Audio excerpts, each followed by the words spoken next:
Yehey! After 7 years ko dito sa Taiwan, sa wakas napuntahan din kita Far Glory Ocean Park. Mahal kasi ang entrance dito sa Ocean Park, 999 at ngayon 198 na lang. Kaya napapunta kami dito ng aking kaibigan na si Roda. Sa labas pa lang, ramdam ko ng pagka-excited kung makapasok talaga dito. At dahil araw ng linggo, sobrang daming tao. Mabuti na lang, ang ganda ng panahon ngayon. Bumili nga pala kami ng pagkain sa labas dahil alam namin mahal ang pagkain dito sa Ocean Park. Kakain muna kami bago namin ikutin ang magagandang view dito sa Ocean Park.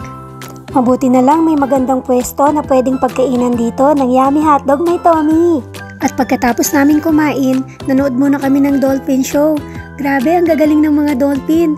Ang saya! Sabi nila pag birthday mo daw, libre ang pagpasyal dito sa Ocean Park.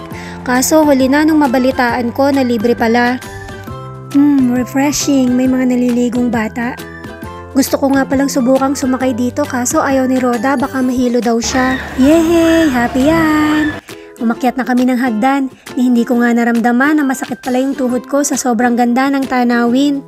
Sumakay na kami ng cable cart para makita namin ang buong Ocean Park. Grabe, ang ganda mula sa itaas. Kita naman sa reaction ko kung gaano ko kasaya at ka-excited nung sumakay ng cable cart. Actually, pangalawang beses ko na ito. Unang sakay ko ng cable cart sa Taipei.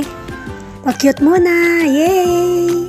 Pagkatapos namin ma-experience ang masayang pagsakay sa cable cart, diretso na kami sa International Island Aquarium. Ang akala ko, isang malaking aquarium lang ang makikita ko dito sa loob. Napakarami pala, iba't ibang klase ng aquarium at napakaraming makukulay na isda. Best experience ever dito sa Taiwan. Kita nyo naman kung gaano ako na-amaze sa mga nakikita ko. Para akong bata, tinatawanan na nga lang ako ni Roda.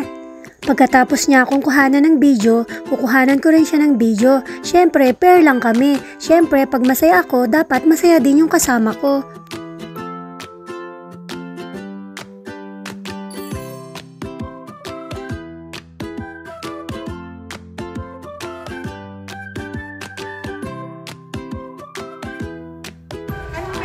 Wala ba